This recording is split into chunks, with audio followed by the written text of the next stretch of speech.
les Alpes. L'horizon change et la vérité reste. Les deux voix.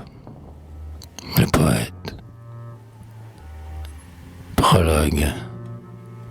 Au ciel, te souviens-tu, mon aïeul chéri, de ce soir automnal de paix, de rêverie, auprès du livre d'or de celui que tu sers, assise à ton rouet, tu me disais tes vers. Ta voix tremblante et douce, arrivant mon âme, y rallumait soudain une céleste flamme, et penché sur le bras d'un fauteuil de douleur, amante d'enfant dissimulant mes pleurs. J'écoutais, attentif, ta charmante élégie. Oui, mon âme ignorante en comprit la magie. Dès lors j'eus une lyre, et le premier accord qu'en a tiré ma main fut pour pleurer ta mort. Mais aussi j'ai voilé la muse qui m'inspire, car nul autre, après toi, n'encouragea ma lyre. Accepte donc ces chants intimes, sérieux, et s'ils restent dans l'ombre, épure-les aux cieux.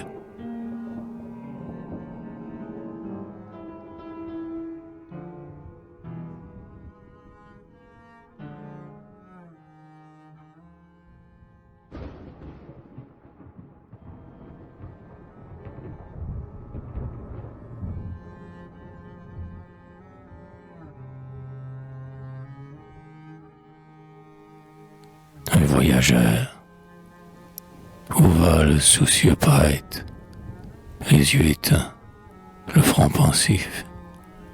D'un pas chancelant et tardif, il s'éloigne en baissant la tête. Puis, par degrés se ranimant, il vole et monte en ce moment le rude sentier qui serpente.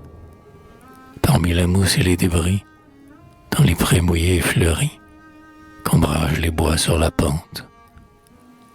Plus haut encore il disparaît, sous les voûtes de la forêt, et ses pieds, plus légers encore, parmi les rocs qu'il faut gravir, sous leur acier font rejaillir le feu dans cette nuit sonore. Toujours plus rapide et vaillant, il sort des bois l'œil pétillant, et, plus haut, longe sur la côte, le torrent des monts désolés, qui dans les pins maigres, pelés, rebondit, s'écrase et ressaute. Aux chaînes rampant et tordues, voyez comme il s'est suspendu.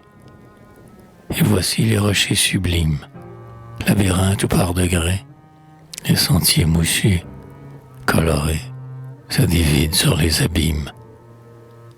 Il voit de là les monts neigeux, et les hauts vallons nuageux, puis il entend les cornemuses, des chevriers libres et fiers, perdus dans la pâleur des airs, par-dessus les plaines confuses. Si libre et fier est son essor, que grand-peine il peut voir encore des châteaux les hautes façades, reluire dans l'abîme obscur, et fumer aux plaines d'azur les silencieuses bourgades. Il monte encore, malheur à lui. Du fond des vallons, aujourd'hui, l'ont vu les nains de la montagne, tandis que le barde d'orgueil relève et s'aventure aux cieux. Un charme maudit l'accompagne. Lui qui l'ignore en ce moment, perce les airs effrontément, gravit le pic à perdre haleine, puis, échappant tout regard, il se plonge dans le brouillard, maudissant le bruit et la plaine.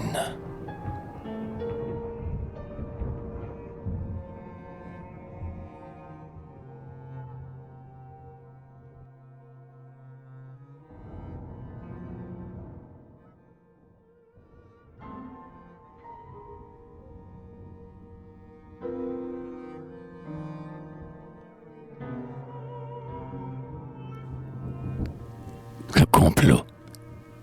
Mais que faisiez-vous donc là-bas, esprit charmant, de la belle nature insoucieux amant? Nains et sylphes, pourquoi déclariez-vous la guerre au bar de voyageurs qui chante aussi la terre.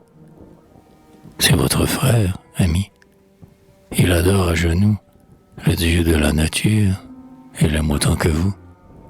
Et voici que pourtant vos âmes courroucées, machinant tout d'un coup de sauvages pensées, dans vos secrets vallons, ces jours de volupté, ce soir, ont contre lui méchamment comploté. Sur les bords de l'eau claire, à l'ombre des mélèzes, leurs doigts avaient cueilli le rosage et les fraises.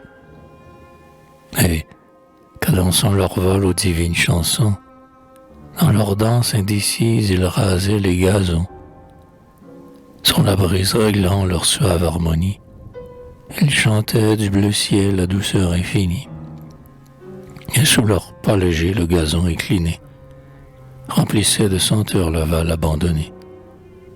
Mais quant à son terrain, la chapelle isolée pleura son chant du soir dans l'humide vallée. Frère, dit l'un d'entre eux, dont les yeux purs et noirs, dans les bois s'allumaient à la lueur des soirs. D'ici, j'ai vu monter un barde tout en larmes, sur le rebord des rocs. Ah, c'est l'heure des charmes. Ce soir, notre nature aura tant de beauté, ami, qu'en son honneur il soit précipité de là-haut dans ce val, car notre destinée est de mieux resserrer le lien d'hyménée, dont nature enchaîna les bardes amoureux. Or, la mort est toujours un fort lien pour eux. Vous savez, en effet, rien ne meurt sur la terre. Et ce qu'on dit, la mort n'est qu'un profond mystère. Un hymen plus intime entre le monde et nous. Et c'est pourquoi, faisant barre d'un sort plus doux, je voudrais à nos jeux l'amorcer dans l'abîme et lui donner la mort en le rendant sublime. Frère, dit l'un d'entre eux, frère, connaissiez-vous, auriez-vous traversé les ténébreuses joues qui voilent de nos monts la côte orientale, plus loin, sur le revers, dans la nuit infernale, s'ouvre bruyant, étroit, un abîme enfumé. Là gravissent les pins, le souffle embaumé, des gazons de la pente où tremblent les rosées, qu'un vent de la cascade au loin a déposé. Endormons le poète en cet affreux chaos, au sifflement du pain, au tonnerre des flots. Bientôt, de ces rocs descendant la crevasse, vers nous dans la vallée il viendra prendre place. Le conseil est fort beau, dit en tremblant de peur, un ange de la rive aux ailes de vapeur. Mais pour l'exécuter, il nous faudrait enfreindre le droit du roi des eaux. Or, il est temps à craindre. Brisons-la, mes amis, sinon, malheur à nous.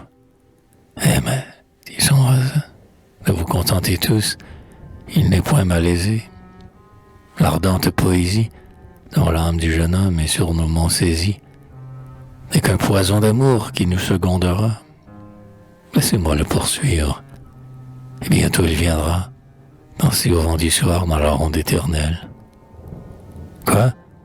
Ne sauriez-vous pas, ma peuplade si belle, que toute poésie est un pacte avec nous? Nous, fils de la nature, enchanteurs, jeunes fous, qui courons sur les lacs, par les bois, dans l'abîme, et pour qui cette heure est un rêve sublime. Encore un jour, une heure, et le poète aussi pourra rire avec nous et chanter sans souci. Reposez-vous sur moi du son d'un tel prestige, il dit, et, reployant les ailes du vertige, sur son épaule blanche il déroule un manteau. Il imite les traits du chasseur pâle et beau, dont le soir, au chalet, les blonds vachers devisent, près de l'âtre, à voix basse. En temps d'orage, ils disent que, descendant des monts, ce chasseur colossal, aux portes des chalets va frapper dans le Val, criant « Hurrah !» De plus, l'esprit des monts s'apprête à revêtir les pâleurs de la mort, car il sait que, martyr, De la lyre et du chant, les fortunés poètes s'exila de la plaine et parlement répète. Ange des premiers jours, ô muse, volupté, doux souvenir du ciel, pourquoi m'as-tu quitté? Sur l'aile de la mort, que mon âme inspirée retourne visiter ta céleste contrée. Là, j'ai vécu de foi, d'espérance et d'amour. Viens, sur ces monts glacés, j'implore ton retour. Auprès de tout mon sang, rends-moi ma lyre, et par un dernier chant couronne mon martyre. Ma tombe à la montagne, oh, viens m'y transporter. Là je ne mourrai plus, car mourir c'est douter. C'est pourquoi le chasseur, afin de le séduire, de la mort emprunta la pâleur et la lyre, et mêlant son vertige à celui du chanteur, par la montagne allait, triste consolateur. L'entraîner dans l'abîme en ce chute inouïe, et lui rendre la lyre en lui prenant la vie. Le chasseur, cependant, sur les pas de sa proie, se perd dans les forêts. Une rumeur de joie, confuse, fantastique, accompagne ses pas. Des vaporeux danseurs la peuplade, là-bas, au pied des bruns rochers, sur de fraîches pelouses, glissent. Et l'on dirait voir de nouvelles épouses, dans leur folâtre jeu pressant leurs pas tremblants, sveltes, le front caché sous de longs voiles blancs. Mais le bruit de leurs pas devient plus faible encore, et l'on entend frémir que le blanc sycomore, aux fentes du rocher, confiant à la nuit, les pleurs ou les secrets du danseur qui s'enfuit.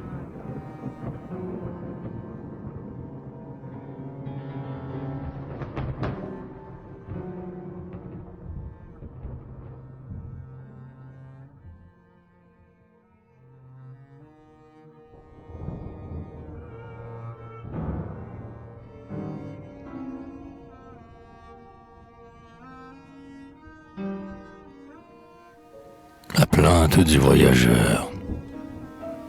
Mais lui, mais le poète, indiquez-nous sa voix, tandis qu'à l'engloutir les monts tremblent de joie, que le subtil chasseur par les monts et les vaux s'égare et le poursuit, et de cris indévots ébranle la forêt.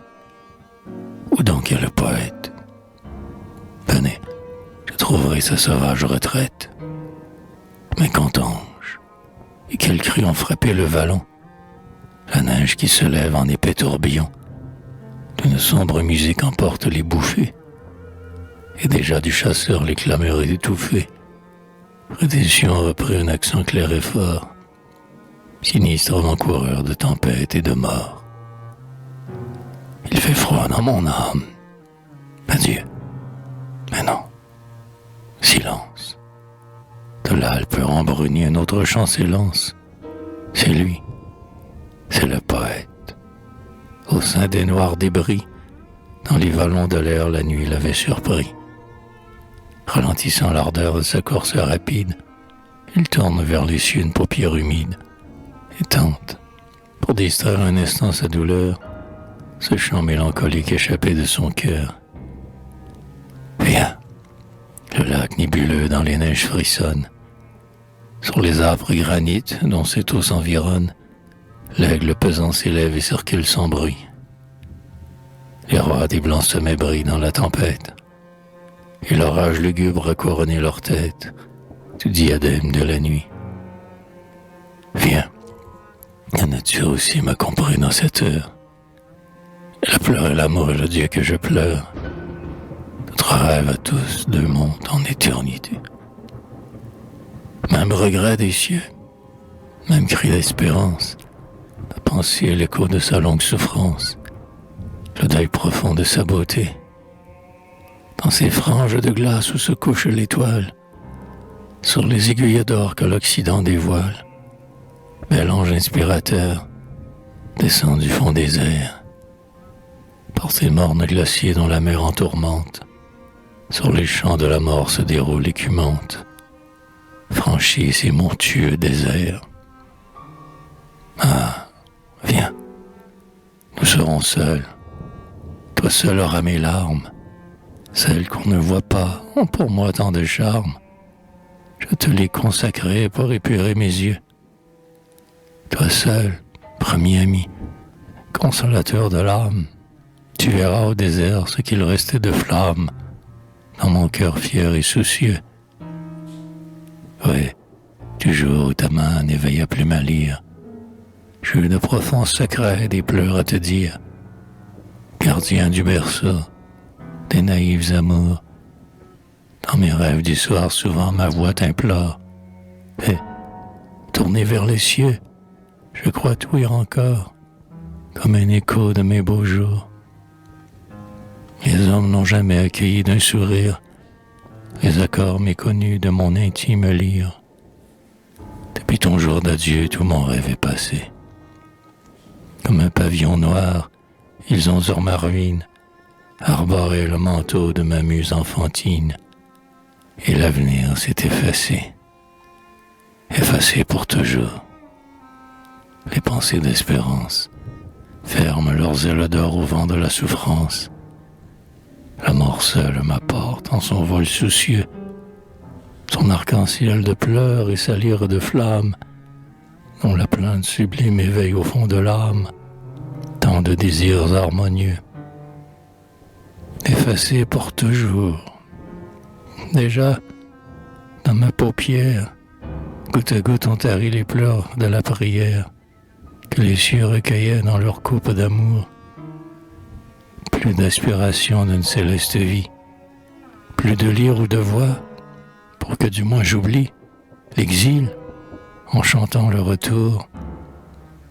Efface l'avenir aux jeunesses, aux mystères. Âge long voit les cieux sans comprendre la terre. Il fait jour, je le sens aux glaces de mon cœur.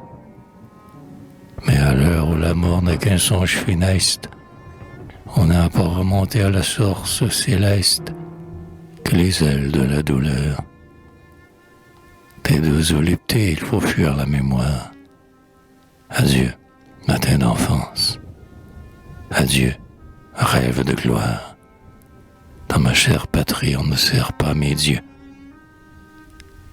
Jamais on n'y comprit le souffle qui m'inspire.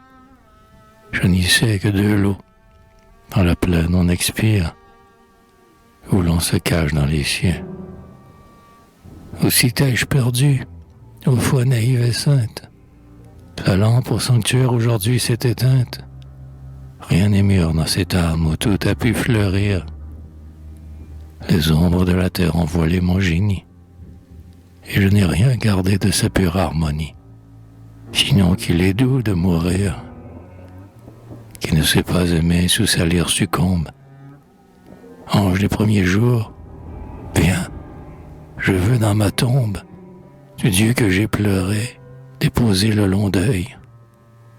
Là, tu m'attends peut-être, inspirateur fidèle, pour entonner les chants de la noce éternelle sur les roses de mon cercueil.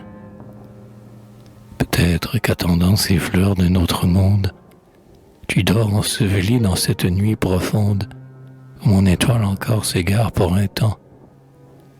Où m'as-tu devancé vers de plus beaux rivages, hirondelle du cœur qui craint tous les orages pour m'y prédire un doux printemps?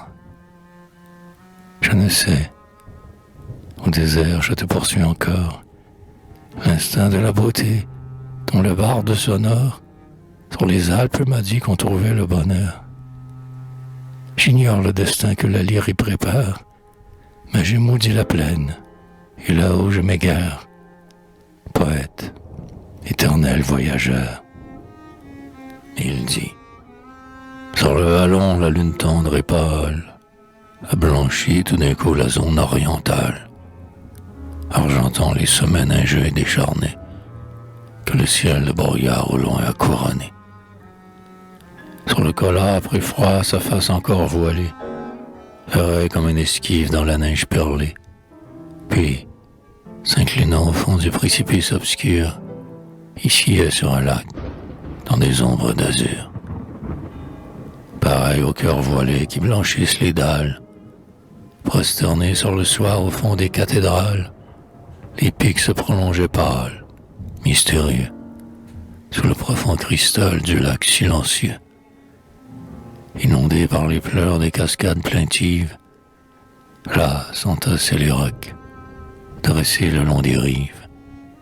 Là, dominant les eaux, sur des tertres fleuries, que disputait la neige au rivage en débris, fumait d'un chevrier la cabane isolée, seule habitation de la morne vallée.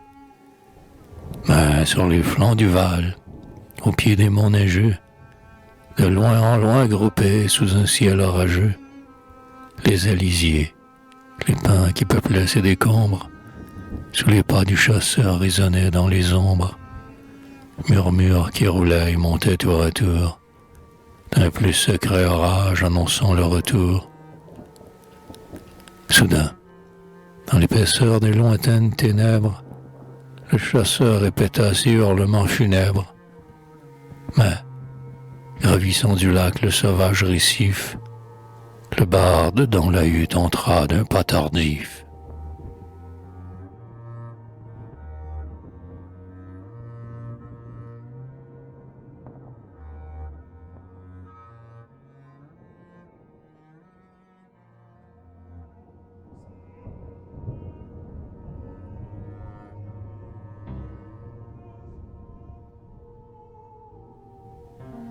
L'arrivée du chasseur.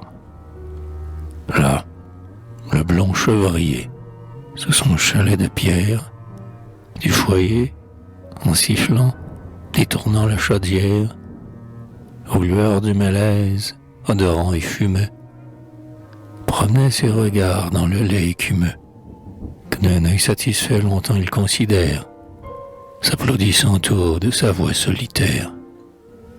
Entrez, dit le berger, ranimant la clarté des tisons, pour voir se passant en nuitée, ses obliques regards erraient dans la fumée. Mais à peine au foyer la flamme est ranimée, qu'une clameur subite et lugubre, 3 fois, descend de la montagne et roule au fond des bois. L'écho, longtemps ému, peuplant ces solitudes, remuait sous les rocs d'obscures multitudes, peuple accumulé dans les jours du chaos, pour crier.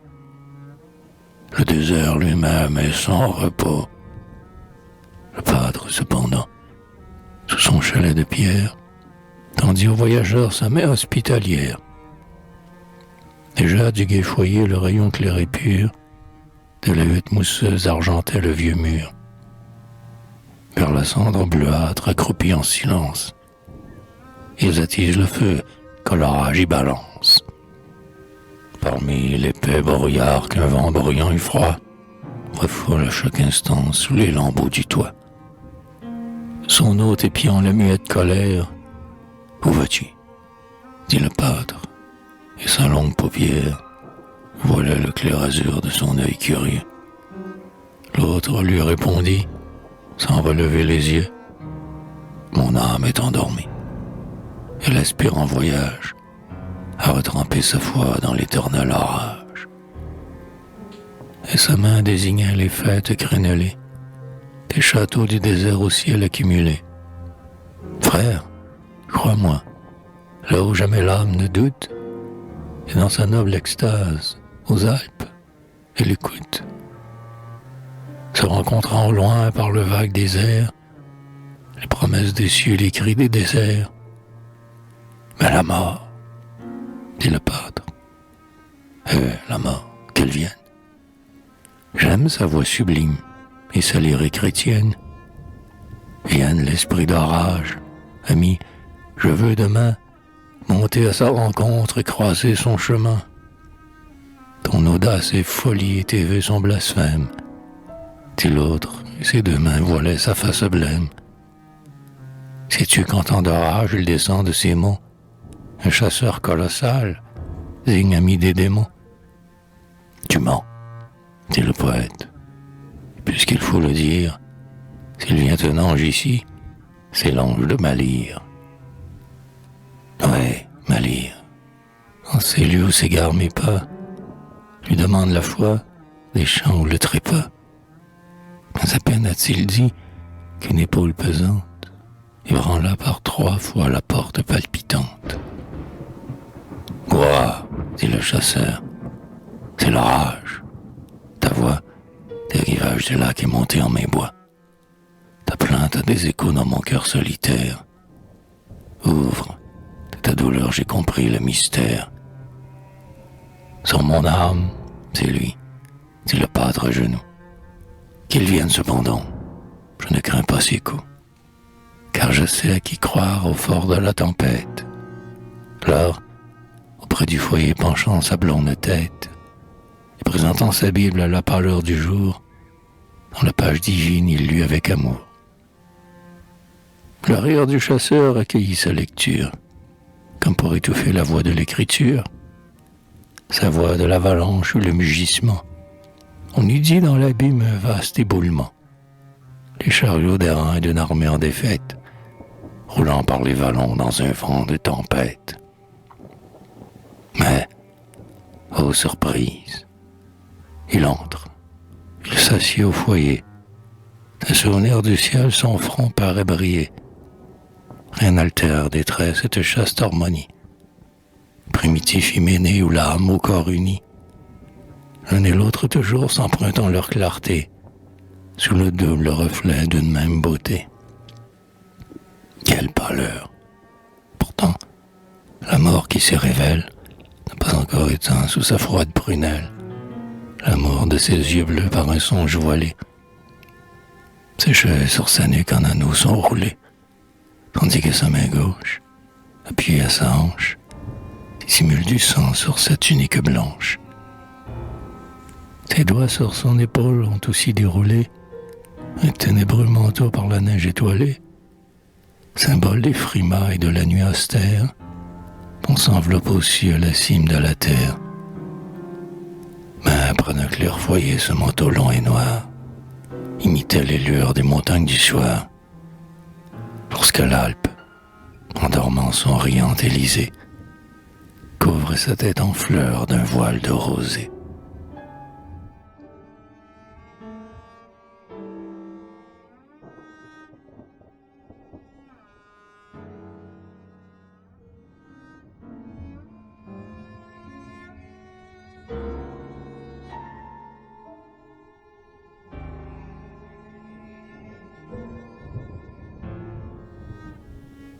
Le prestige.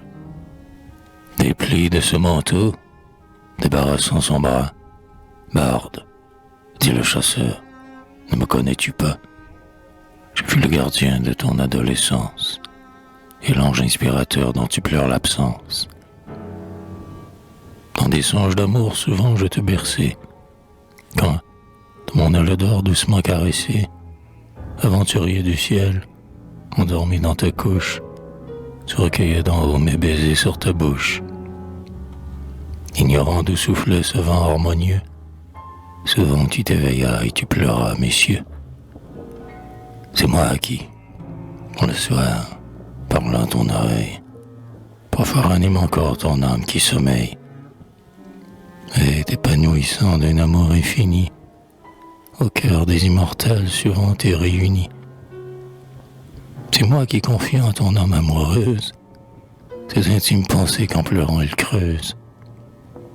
Secret que l'ignorance aime à tant flétrir, de la lire à ton tour t'es rendu le martyr. Viens donc, cède aujourd'hui, cède à ma voix profonde qui t'entraîne au désert, loin des mépris du monde. Le monde, son caprice a créé ton devoir. Rends-lui ce vain fardeau. Toi, tu vis pour savoir, pour bercer de tes chants les souffrances humaines, pour leur parler des cieux et mourir loin des plaines. C'est bien qu'ils t'ont dit, renonce à ces plaisirs, vains rêves corrupteurs qui charmaient tes loisirs. Borne cet horizon que t'ouvrit la pensée. La vie est dure, il faut qu'étroite, ramassée. L'âme, pour la braver, se fassent des trésors, de sacrifices austères et non de vains accords. Les chants sont pour le ciel, mais les pleurs pour la vie. La terre est un malheur, mais Dieu nous y convie. Pourquoi s'en plaindre encore? Voilà ce qu'ils t'ont dit. Frère, c'est que de moi l'ignorance à midi. Mais s'il arrive encore que leur voix te confonde, te disant qu'une larme est l'étoile du monde, et que le sacrifice est sa première loi, regarde, sur mes flancs le sang grave à ta foi. Dis-leur que si la terre les pleure en partage, tout poète, ici-bas, de ce noble héritage, le don le plus riche et la meilleure part. Il dit, et la colère allumant son regard, de simples chevriers dispersaient les pensées, et les pages du ciel que ses doigts ont froissées tremblent sous ses regards fatigués et distraits. Car du malin chasseur les perfides attraits, parfois interrompant sa lecture chérie, y faisaient succéder la molle rêverie ou les sombres élans de désirs inconnus. Triste trésor, hélas, des deux nouveaux venus. Mais bientôt le berger, rappelant son courage, dit au barde rêveur, n'entends-tu pas l'orage qui roule autour de toi? Demeure à mon foyer, jusqu'au pâle matin, tous deux, il faut prier. Ton voisin m'est suspect, mon frère, je redoute, pour ton bel avenir, ce compagnon de route. Regarde, n'a-t-il pas l'allure d'un mourant? Demeure auprès de moi, dit le pâtre en pleurant. Le barde dans son ivresse et sourd à sa prière, contenu cependant par le regard austère du pauvre chevrier, par son air de douceur, il hésite à frapper dans la main du chasseur. Mais, mariant l'orage au ton de la caresse, « Suis-moi », dit le chasseur, ici-bas le temps presse. Puis, écartant le crêpe où souriaient ses yeux, il leva vers le ciel un doigt mystérieux. De son brillant manteau détacha son écharpe, et sur de graves tons il accorda sa harpe. Sur la vague gelée où l'orage s'endort, « Suis-moi », lui disait-il, vers mi-pas le royaume. Là, couvrant de sa voix le tumulte des hommes, sur des trônes déserts, seul s'assied la mort. De l'éternelle fête, écoutant les préludes, tu pourras oublier au fond des solitudes le temps que Dieu mesure au pas du genre humain. Car c'est l'oubli des cieux et nos inquiétudes qui font de l'âme un lendemain. Des frais jardins de l'air, adorant les mystères, jusqu'au lieu au sommet des Alpes solitaires, viens cueillir le sommeil parmi mes chastes fleurs, que, saluant l'Éden, tes arides paupières, tes souvenirs versent les pleurs. Viens, ce roi des hivers, contempler la couronne, ses joyaux sont de nage et la nuit l'environne, pour lui chantent l'abîme et les forêts d'azur. La gentillonne bleue et la pâle anémone bordent au loin son trône obscur. Là, ta douleur n'aura ni larmes, ni colère, comme l'aigle qui monte en son vol circulaire, sous les souffles de l'aube, aux limites des cieux, les pleurs et les brouillards ne pourront de la terre troubler le cristal de tes yeux. Le vent céleste et pur rafraîchit la prunelle. Le vertige au doux vol qui vous prend sous son aile, par l'orage ou l'azur tourbillonnant toujours, vous pousse, indifférent, vers la nuit éternelle ou vers l'aube de plus beaux jours. Ah, s'il en est ainsi, répondit le poète, jeunesse, liberté, mon âme est satisfaite. Et, séduit par son ange aux yeux pleins de douceur, il frappa sans délai dans la main du chasseur. Mais un prompt repentir succède à sa folie. Il soupire du poids de sa mélancolie. Déjà le chasseur s'apprête à l'entraîner. Sur l'horrible montagne, il va l'abandonner. Des Alpes d'alentour, l'immense amphithéâtre, blanchi au feu de l'aube, et le chalet du pâtre se dort sur le lac, dont l'abîme est certain, voilé au récif des vapeurs du matin. Des monts, dit le chasseur, vois, le front se nuance, les Alpes sur la nuit ont rougi d'espérance, et leurs vastes parois nous barrent le chemin. Mais ces pics orgueilleux seront vaincus demain. Gage de poésie de gloire éternelle, ta main est dans ma main, et tu fuis sur mon aile. Poète, il faut partir. Nous les vaincrons ce soir. Sur quoi le chevrier répondit: au revoir. Mais sitôt que le barde eut dit: quand reviendrai-je? Le manteau se noircit, et s'étoila de neige. Puis la porte est franchie, et tous deux, lestement, ils s'en vont par le Val.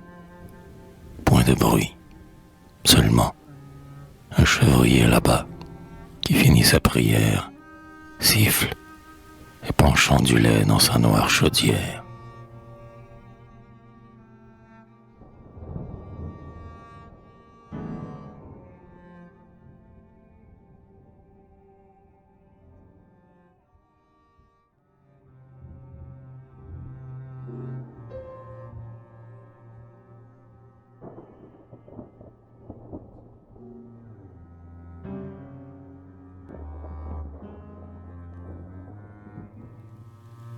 L'ascension. Où vont-ils? Leurs bâtons, aux parois du sentier, ont fait crier le roc sous le brûlant acier. Ils montent. Le Val fuit. De nouvelles vallées, sous le mont qui s'écrase au loin, sont dévoilées. Ils montent. Les sapins de silence et de nuit voilent le front désert de ce plateau détruit. Ils montent. Des rochers, la masse ténébreuse, en spirale se tord, en abîme se creuse. Tout alentour du pic où s'impriment leurs pas. Dans leur fuite, ils ont peine à deviner. Là-bas, et le chalet qui fume au fond des pâturages, et les vallons étroits des verdoyants alpages, et l'érable plaintif, les grands alisiers, et ces lits de rochers vêtus de framboisiers. Le lac au bord fleuri, dans la joue qui se voile, ouvrant ses nuits d'azur où se couche l'étoile. Réfléchis sous leurs pas les rochers en enfumés, et les neigeux sommets que l'aube a rallumés. Ils planent dans les airs sur cette onde limpide, et dépassent bientôt dans leur course rapide les dômes souriants des monts inférieurs, où rampent les bosquets des rosages en fleurs. Dans l'or voilé des cieux, la paix des rêveries rayonnait au sommet de ces hautes prairies. Et le vent vif et pur des glaciers d'alentour, ravissant des parfums à ces déserts d'amour, errait sur les gazons. Plus haut, du pin sauvage, fatigué de gravir par-delà le nuage, la grande pyramide aux flancs secs, dépouillée, à l'abîme éperdu dans ses bras éraillés. Pour eux, ils vont toujours. L'horizon s'ouvre immense. Il se gonfle, il se perd, et toujours recommence. Confus, inépuisable, il s'enfuit, reculant, l'orageuse étendue au flot étincelant. Les monts sur les monts s'accumulent sans cesse. Le haut plateau succède au plateau qui s'abaisse, bordant de ses créneaux lugubres, désolés, les horizons de neige au clair azur mêlé. Le glacier, qui se roule en vagues cristallines, allume au feu du jour ses verdâtres collines. Un vent glacé se lève, et du subtil chasseur, le manteau dans les cieux palpite avec fureur. Leur visage pâlit, et se ride à la bise. N'importe, ils vont encore. La sommité s'aiguise, le roc pyramidal s'effile sous leurs pas. Et de ses flancs neigeux, s'il regarde en bas, si la terre sans borne où tout fuit s'azure, et l'ombre, gravissant la neige unie et pure, semble un voile éternel dont Dieu va recouvrir le néant sous leurs pas. Et quoi? Toujours souffrir pour contempler des cieux la figure du monde, dit la barde tremblant. D'ici jetons la sonde et regardons la plaine. Ami, ne monte plus. Du barde cependant les jours sont révolus. Ils vont encore. L'inexorable guide a fasciné sa proie, et, toujours plus rapide, que son chant mâle et fier le pousse en ses frimas. Oh, que la terre est belle. Eh bien, n'entends-tu pas, de ce grand piédestal où ton âme est lancée, sur le monde abaissé fait régner sa pensée, n'entends-tu pas, ami, de sublimes concerts? Le barde répliqua. Non, du roi des hivers, les grands ongles d'airain m'écorchent le visage. Mes yeux se sont troublés. Descendons, c'est plus sage. Poète, c'est donc là le fruit de tes labeurs. Vivre dans la poussière, offusqué de vapeur, pour expirer plus bas que la cime du monde. Sur le bord de ce gouffre où, pour jeter la sonde, mon esprit orgueilleux vole et va s'abîmer. L'homme, qui passe un jour, n'a que le temps d'aimer.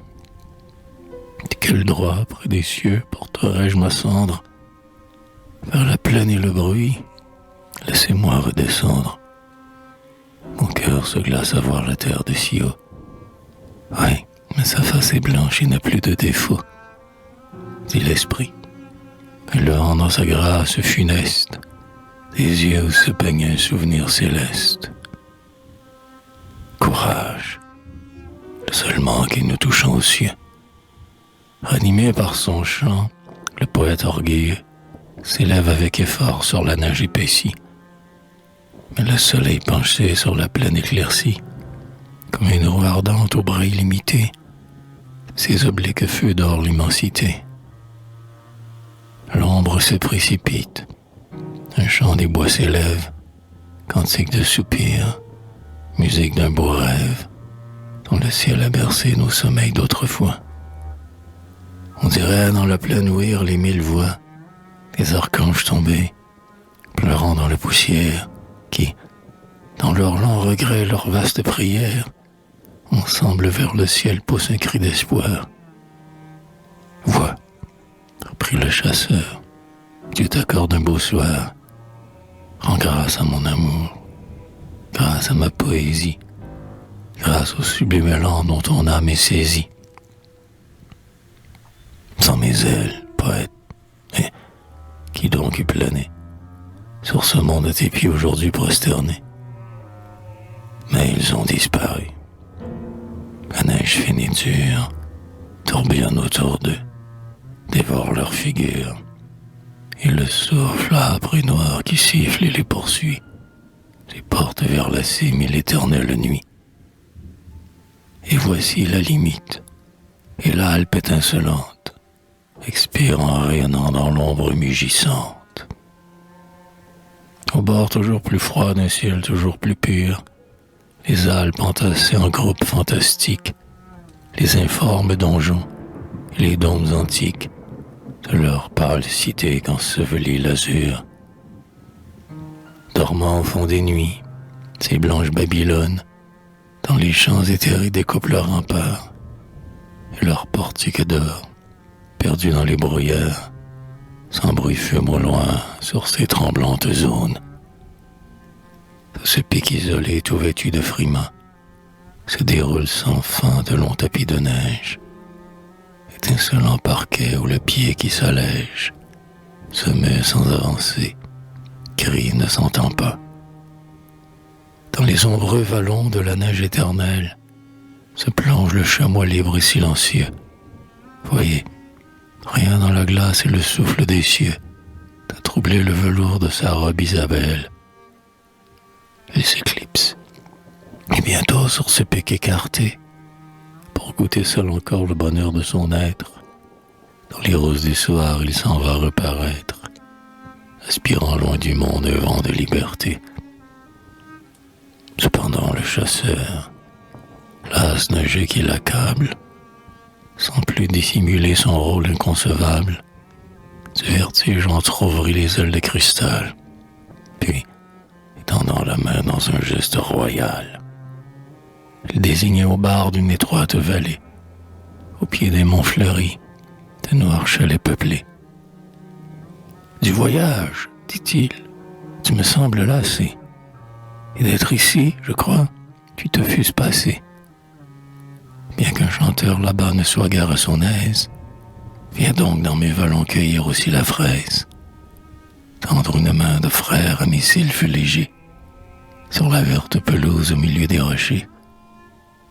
Si tu savais, ami, que la nature est belle, lorsqu'au creux du vallon, la lisier pâle et frêle, sur le bord de mes lacs roule son chant du soir, et que là, dans les fleurs, nous allons nous asseoir. Alors, du val d'amour, nous chantons le mystère. De parfums et de fleurs, nous arrosons la terre. Et sur ce grand autel, au Seigneur consacré, pour lui, nous cultivons le calice doré de l'anémone. Au pied de notre robe d'Isti, des gouttes de cristal parmi le bleu myrtille. Ah, viens, si tu savais qu'il est de volupté à sonder en secret la terre et sa beauté, à vivre devant Dieu d'amour et de silence, d'extase et de repos. Puis le vent nous balance dans nos robes d'azur au miroir des lacs frais, sous les rocs buissonneux, à l'ombre des forêts. En jouant, nous cueillons d'immortelles pensées, et nos tailles de sylphes au bruit des eaux bercées, sur la mousse profonde, effleurent dans le val des vieux bois jaunissant le tapis automnal. Il dit, l'œil du poète s'exalte et s'égare, puis la voix du chasseur redevient la fanfare des torrents, des forêts, des glaciers et des cieux. Son guide, triomphe et pourtant le protège, ouvrant le manteau noir étoilé par la neige. De ses plis ténébreux l'enveloppe sans bruit, et le poète errant dans l'éternelle nuit, de montagne en montagne et d'abîme en abîme, se berçait dans sa chute, au gré d'un vent sublime.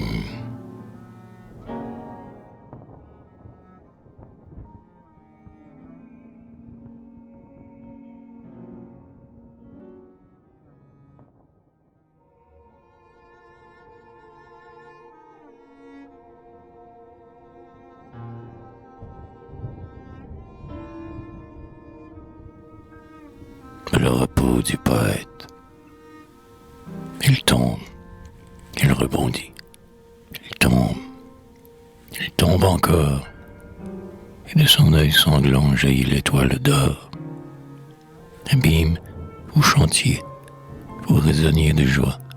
Toi, terre, tu tremblais en accueillant ta proie.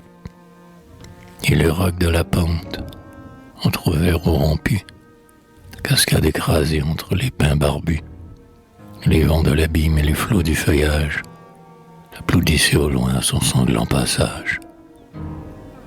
Sous la brume il se plonge, et le voilà, gisant, dans l'herbe des vallons.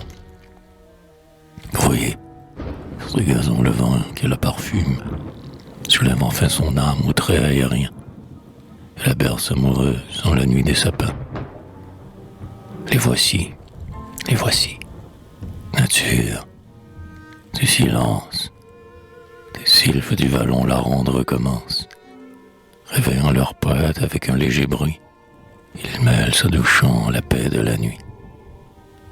Ô jeunesse, voilà ton rêve de grandeur, la foi le nourrit, l'élève, puis dans les regrets il s'achève, en retombant de sa hauteur. C'est que la foi n'a pas des ailes pour nous arracher d'ici bas. C'est que les cités éternelles, aux âmes fières et rebelles. Loin du monde ne s'ouvre pas. La poésie a son vertige. Elle n'est pas le pur amour. De ce monde qui nous afflige, dans l'ombre conserve un prestige qui doit nous consoler un jour.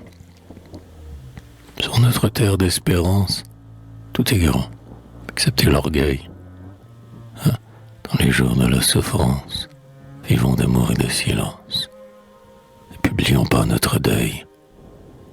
Dans la vallée, il est des charmes qui nous consolent de l'oubli. On y répand d'intimes larmes, loin de la gloire et des alarmes. Là, chaque jour est mieux rempli.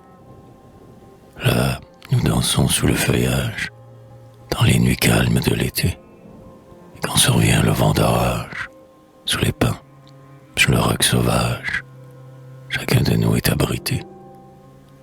Nous ne sortons de la retraite, de ce val ombreux et désert, que pour sauver de la tempête, l'âme imprudente du poète, qui de nos monts bravait l'hiver. Accourez donc, esprit folâtre, venez célébrer son retour, délogé du foyer des pâtres, des rocs fondus, des lacs bleuâtres, délogé de l'antique tour. Accourez donc, plus vite encore, courez, glissez le long des bois, distillez du blanc sycomore, comme les larmes de l'aurore, volées sur le dos des chamois, et rangez alentour du poète plus sage, esprit aux blonds cheveux, esprit au frais corsage, esprit léger, esprit mutin, esprit au gai visage, dansez dans les ravins, sous les pins, de leur ronde rapide ébranlant le feuillage. Eh bien, dit le chasseur, ne vous disais-je pas que je l'entraînerais à vos joyeux sabbats? Et d'un air triomphant saluant son cortège, de son manteau lugubre il secoua la neige. Ne vous disais-je pas qu'un barde a nos amours, qu'au chant de la nature il s'attendrit toujours, que toute poésie est un pacte avec elle, et que chez nous son âme y resterait fidèle? Ce propos fut suivi d'un applaudissement, et la vallée entière était en mouvement, élargissant au loin leur fantastique danse. Tous les esprits alors répétaient en cadence: il a vaincu, gloire au chasseur, gloire au vertige du poète. Voyez, à l'éternelle fête, il amène un nouveau danseur.